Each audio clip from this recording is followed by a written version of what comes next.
오늘은 먼저 이재명 전 민주당 대표와 이화영 전 경기도 평화부지사를 둘러싼 이 재판 얘기로 한번 시작을 해보도록 하겠습니다.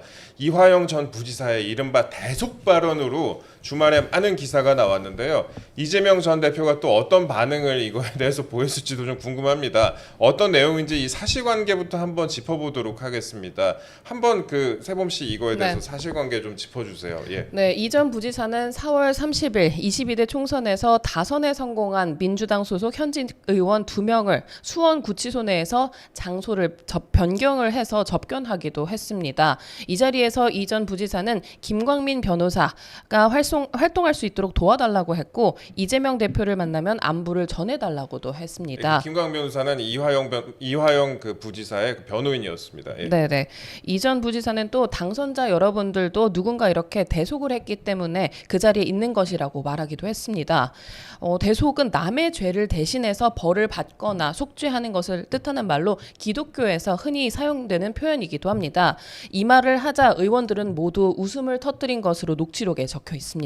네. 앞서 이 전 부지사 측은 검찰에 1심 구형 후에 검찰 술자리 회유 의혹 등을 제기했습니다. 이에 당시 민주당 대표였던 이재명 전 대표는 100% 사실로 보인다고 언급하는 등 논란이 됐습니다. 이 대속이라는 말이 남의 죄를 대신해서 벌을 받거나 속죄하는 말이다. 네. 기독교에서 흔히 사용되는 표현이라고 하는데 변호사님 혹시 들어보셨어요 예전에? 네, 뭐 기독교 교리에 있는 말이죠. 예수님 기독교 교리상 예. 예수님이 사람들의 죄를 모두 뒤집어 써서 예. 십자가에 못 박히고 사람들의 죄를 대신 씻어서 구원을 한다. 뭐 이런 내용인데 이화영이 이재명의 죄를 자기가 대신 씌어서 지금 십자가에 못 박히고 내가 이재명을 구원하겠다. 네. 뭐 이런 의미겠죠. 예, 그런 예. 거고 이 접견 시기가 좀 특이한 게 예. 1심 구형 이후에 접견을 갔거든요. 네. 1심 구형이 15년을 구형을 받았잖아요. 네. 이 구형이 생각보다 세게 나왔으니까 네. 부랴부랴 접견을 간 것처럼 좀 약간 그렇게 느껴졌습니다. 이 접견이라는 게 요즘엔 접견 시스템이 예. 교도소마다 예전에는 다 달랐는데 지금 네. 일원화가 돼가지고 인터넷으로 신청을 해야 되는데 네. 이게 뭐 수강 신청처럼 약간 광클릭을 해야 되는 시스템이에요. 맞아요. 그래서 오늘 신청하면 뭐 3일 후에 나갈 수 있고 5일 후에 나갈 수 있고 이런 것인데 네. 이 구형을 받자마자 접견 신청을 해서 와이프도 접견을 가고 민주당 의원들도 접견을 간 것이다. 이화영의 마음이 어떠한지 혹시 마음이 바뀌었는지 확인하러 갔는데 대속이란 단어가 나오니까 안심을 한 거죠 이제. 네. 예, 그러니까 웃음을 터뜨렸다 이런 식으로 나온 것 같습니다. 근데 이 접견을 하면은 다 녹음되고 그러지 않아요? 네, 형 집행법 시행령을 보면 변호인 접견은 녹음을 할 수 없도록 되어 있습니다. 그런데 일반인 접견은 모두 녹음이 되어 있고요. 그렇죠. 청취, 기록, 녹음, 녹화도 할 수 있도록 되어 있고 중요한 사건 경우에는 뒤에 교도관이 앉아서 기록도 해요. 예. 그것도 법적으로도 할 수 있게 되어 있고요. 예. 근데 이게 조직 범죄를 제가 많이 하다 보면 이 녹음한 거를 뭐 들어보면 암호로 다 되어 있어요. 뭐 생일날 케이크 몇 개 받았어. 뭐 이런 식이에요. 이게 뭘 받은 건 받은 건데 케이크를 받은 건지 뭐 케이크 35개 받았습니다. 뭐 이런 거 있어요. 그러면 야, 생일 파티를 요란하게 했구나 이런 생각이 들 정도로 암호로 하는 것인데 이 검찰이 접견 녹취록을 법원에 증거로 제출한 게 이제 특이한 상황이라고 볼 수는 없습니다. 왕왕 이렇게 해요. 네. 그래서 변호인들이 이 피고인들한테 주의를 줍니다. 이거 일반인 접견 다 녹취되니까 부하들이나 뭐 하수인들이 왔을 때 말 조심하라고 해요. 이거 괜히 범행을 밝혀질 수도 있고 보통은 범죄 은닉 수익금에 대해서 찾아내기 위해서 이런 녹취를 많이 하는데 그래서 이 분들도 접견에 녹취가 되는 거는 다 알고 있지 않았을까라고 생각이 됩니다. 네. 알고도 했으면은 더 뼈가 있는 부분이라고 할 것 같은데 약간 발언에 뼈가 있다. 뭐 들어보라는 거죠. 뭐 예. 나는 지금 이런 마음인데 검찰 너네도 한번 들어봐. 내 억울함이 좀 있지 않냐. 예. 날 15년을 구형한 건 너무하지 않냐. 이렇게 좀 억울함을 피력한 게 아닌가라는 생각이 듭니다. 아니면 정말 몰랐진 않았을 거예요. 예, 이분들이 또 사회적 경력이 좀 있으신 분들이니까. 아까 근데 우리 이제 김세봉 칼럼니스트가 말씀하실 때 장소를 변경해서 접견하기도 했다 이러는데 의원들이 대화를 나눈 곳이 그러니까 이화영 전 부지사와 대화를 나눈 곳이 일반 접견이 아니라 장소 변경 접견이라고 해요. 그럼 이거는 차이가 또 어떤 차이가 있는 건지 시청자분들은 잘 모르실 수 있을 것 같아서요. 일반 접견은 우리 시청자분들이 영화나 드라마에서 많이 본 것처럼 접촉 차단 시설에서 법에서 합니다. 형 네. 수용법에 의하면 접촉 차단 시설에서 접견을 할 수 있다라고 되어 있고요. 그런데 특별한 경우에는 접촉 차단 시설이 없는 이런 그냥 일반적인 둥그런 테이블에서 접견을 할 수 있도록 하는데 그 이유는 첫 번째로 수용자가 미성년자인 자녀와 접견하는 경우. 그러니까 아이가 있어요. 뭐 아이가 있어서 뭐 아이가 아빠를 만나러 교도소에 왔을 때는 특별 장소를 제공을 해주고요. 손이라도 잡아봐야 되니까. 예, 맞습니다. 아니면 교정 성적이 우수한 때. 그러니까 이화영이 교정 성적이 좀 우수한지는 봐야 돼요. 네. 그리고 교화 또는 건전한 사회 복귀를 위하여 특별히 필요하다고 인정하는 때. 근데 이거는 모든 범행을 인정하고 반성해야 되는 거거든요. 그렇죠. 지금 범행을 부인하고 있는데 건전한 사회 복귀가 가능할지는 좀 봐야 되고, 그 다음에 마지막이 미결 수용자의 처우를 위하여 소장이 특별히 필요하다고 인정하는 경우. 그러니까 소장이 이화영은 국회의원들이 왔으니까 특별히 필요해. 사실 이러한 시각은 약간 특혜적인 시각입니다. 결국 그거죠. 뭐. 예, 결국 특혜입니다. 저도 이제 춘천교도소에 교정위원을 하고 있는데 교정위원들을 통해서 이러한 그 특별 접견 문의가 엄청 많이 들어와요. 이거 교도소장한테 얘기해달라, 이거 접견하게 해달라. 근데 다 안 되거든요. 요즘에는. 요즘에는 안 된다 그래서 안 됩니다라고 단호하게 거절하는데, 이 국회의원 두 분이 이화영을 특별 접견을 갔다는 거는 약간 좀 교도소 차원에서는 좀 특혜를 제공한 것이다. 국회의원도 하나의 민간인에 불과합니다. 어떠한 행정 서비스를 이용할 때는 민간인의 신분에서 법령이 정해진 서비스 테두리 안에서 이용을 해야 된다고 말씀드리겠습니다.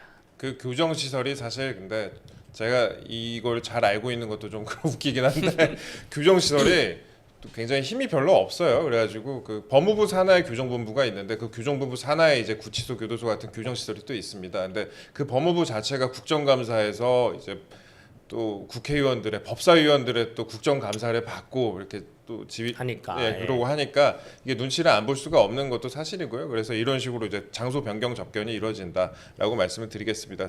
그리고 이화영 씨가 이제 부인에게, 자신의 아내에게 이재명 전 대표를 또 만나달라고 한 부분도 또 증거로 제시가 됐다고 하던데 그 부분도 좀 설명 좀 부탁드릴게요. 네, 그 이화영 씨가 부인에게 가서 이 대표 한번 만나달라 하니까 부인이 내가 싫어. 싫다고. 내가 나 싫어. 그러니까 왜 이재명 뭐 만나기 어렵나 이러니까 그 부인이 난리칠 거 아니야 이렇게 얘기했어요. 그러니까 난리친다는 거는 뭐 언론이 난리친다 뭐 이런 얘기 같아요. 그러니까 이화영 전 부지사가 아니 비공개적으로 뭐 이렇게 독실하게 적혀 있거든요. 근데 왜 만나라고 하는지 이유는 적혀 있지 않습니다. 제가 보기에 지금 이화영과 이재명의 중간 다리 역할, 접견을 왔다 갔다 거릴 역할을 할 사람이 필요한데 부인한테 이런 역할을 좀 하라고 한 것 같아요. 부인은 그나마 보인 피고인의 이화영의 가족이니까 접견을 맨날 올 수는 있을 거 아니에요. 그런데 이러한 격가지 다리 역할을 다른 정치인이 하던가 하면 문제가 발생될 수 있기 때문에 이재명 한번 만나봐봐. 이재명의 지금 의중은 뭔지 한번 만나봐봐라고 한 것 같은데, 이 부인의 성향은 오히려 이화영보다 더 이재명에 가깝습니다. 저희가 재판 과정에서 봤을 때 남편이 구속돼 있는데 남편이 이제 사실대로 말하려고 하니까 재판장에서 정신 차려 뭐 이렇게 얘기하고 그리고 뭐 그 이화영 본인을 위해서 들어간 변호사를 거부하고 이재명이 보낸 변호사들을 더 신뢰하고 약간 좀 특이해요. 부부 관계가 원래 좀 특이한 관계긴 한데 근데 약간 그런 가운데서 이러한 얘기도 나왔다는 거. 그 이화영 부인에게, 본인의 부인에게 이재명 대표와 좀 접촉을 하라라고 얘기한 게 녹취록에 나왔다는 거는 좀 의미가 있죠. 정신 차려 그 생각이 나네요. 뭐 법정에서 소리친 이화영 아내, 뭐 부부 싸움을 법정에서 했다, 막 이런 얘기도 있었잖아요. 맞습니다. 당시에 그런 기사들이 좀 많이 나왔었는데 또 이런 내용까지 있었네요. 그래갖고 뭐. 이재명 대표를 한번 만나달라 이렇게 얘기를 하니까 내가 싫어. 왜 이재명 뭐 만나기 어렵나? 난리칠 거 아니야? 이런 식으로, 아니 비공개적으로 막 이런 식으로 요런 내용들이 이제 접견하면서 다 기재가 되어 있다고 합니다. 근데 1심에서 이화영 전 부지사가 징역 9년 6월에 벌금 2억 5천, 추징금 3억 2,595만 원을 또 선고를 받았습니다.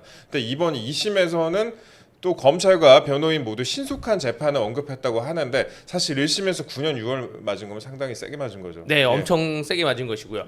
검찰이 신속한 재판을 원하는 거는 우리가 다 알듯이 이해가 됩니다. 검찰은 소송 경제를 도모하고 공무원들이니까 이 일 빨리 처리하고 다른 일도 매진해야 되고 그래서 검찰이 신속한 재판을 원하는 건 이해가 되는데, 이화영의 변호인도 지금 신속한 재판을 원하고 있는 것 같아요. 왜 1심에서는 질질 끌어놓고 갑자기 그거는 왜 그러냐면 항소심까지의 재판이, 그러니까 2심까지의 재판이 사실관계를 판단하는 재판입니다. 예. 2심의 사실관계가 확정이 돼요. 3심 대법원 가면 사실관계에 대해서 논하지 않거든요.